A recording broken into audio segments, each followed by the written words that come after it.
Hello and I welcome you all.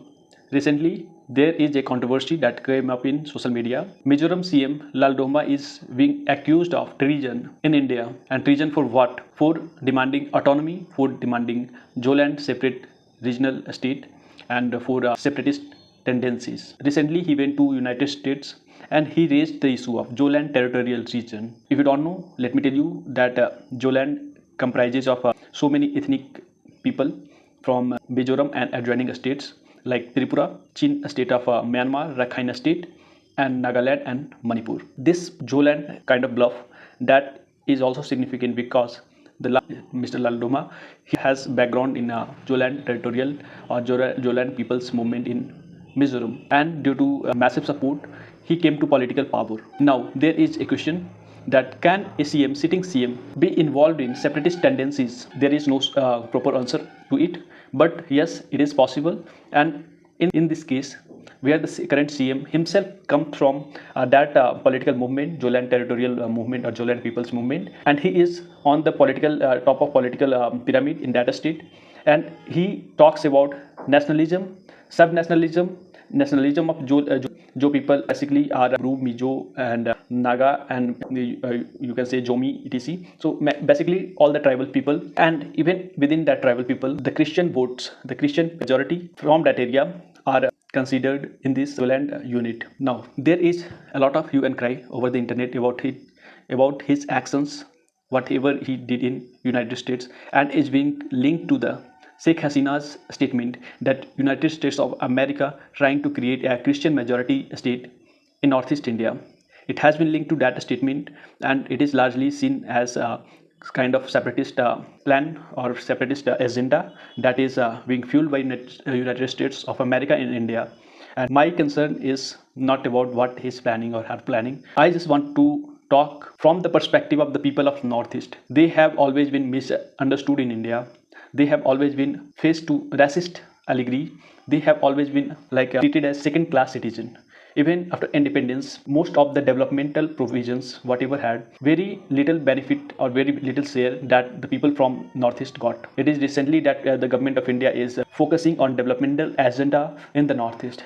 So the actions of these communities, which is said to be hundreds of tribals people and hundreds of different ethnic language background people living in Northeast, they have always seen the central government as antithetical to their socio-cultural background. They see that the people in Delhi, the policymaker in Delhi, they have little knowledge about their roots, their historical tribal identity, and even they are accusing the government of India, central government, for fueling separatist or you can say communal disharmony in those states. Recently, the Manipur issue that we saw, so many people from Kuki, Jomi background accuse central government of supporting one-sided group that is mainly Hindus. So there has been accusation of such kind of activities from government of India. Further, I just want to elaborate that this issue is not new. There has been so many issues, so many national, subnational, separatist ideologies that has a long historical background. For example, Nagalim, the issue of independent Manipur state, the issue of Assamese nationalism. So these are all parallel kind of activities, but people who are leading these groups and who are fueling such kind of sentiment, they also know that such kind of activity is not sustainable, especially when you are living in India with a huge force that the government of India having and the surrounding like China, Myanmar and Bangladesh. In such kind of condition, prospering on the ethnic background is not sustainable. Even the people from these whoever leading this organization, they know very well, and that is why they are settling their issues with the government of India and coming in peace accords. Different peace accords we saw in the span of time after independence with Assamese people, Naga people, Mizo people, so many different armies and so many different so-called people movement, armed rebellions. They all came under the umbrella of Indian democracy. Now, I want to praise the people of Northeast, especially the people from Mizoram. They are one of the best people in terms of law-abiding citizen, if we consider that a parameter. The Mizo people are the one of the, you can say, most disciplined people who are law abiding. If you go to the states of Mizoram, if you go to highways of Mizoram, you will see all the people, all the whoever from kid to old age people, all are following the traffic rules. You will not find any garbage dumped on the road. In fact, you will feel that this is not India. This is somewhere in Asia or Europe. Such kind of highways are there, such kind of maintenance are there, and such kind of people who are aware about the hygiene and cleanliness. This is about them, and I personally am very disappointed that fellow Indians are criticizing Mr. Laldova for his remark. Look, you don't need to see from the angle of separatism. You just see from the angle of nationalism. India is not a homogeneous state. India is a diverse state with so many nations flourishing in it. When I call nation, India is not a nation. India is a multinational state. Here so many nations are there. Nations means people with common ethnicity, common background, language, culture, or they are called nation. And when the Mizoram CM talks about Jo people, Jo land, he talks about the community, he don't talks about the territorial sovereignty. This we need to understand. And before commenting on social media, we need to just go and introspect on that. Because if you go on social media and you are generating hate toward the Northeast people, you are not supporting Indian social fabric, Indian democracy, and you are not supporting the sentiments of those people in the Northeast.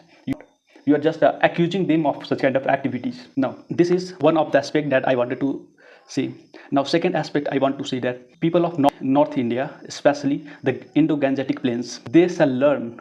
They need to learn from the behavioral aspects of the people of Northeast. They need to learn their lifestyle. They don't have much resources in Northeast. They don't have much access to employment, jobs, etc. But they have organized their life in way better way. They are not pooping on the streets. They are not sitting on railway tracks. They are not running for water. They have managed all their resources very well despite limitations. And this is what we need from the people of Northeast, especially the Mizoram state. And we are proud of you, Mizo people, for setting a benchmark of a standard, living standard, despite being a very less low income group. You can say like standard of living, but in terms of sustainability, you are one of the best. You are not higher earning people, but you have sustained your lifestyle very well with the nature, and we all need to learn about it. And we shall not fuel such kind of argument, because that generate hate against the people of Northeast who are already facing the issue of racism. And if you add the separatist tag on them, that is not good for India's democracy. So this was my message. Bye. Thank you. Goodbye.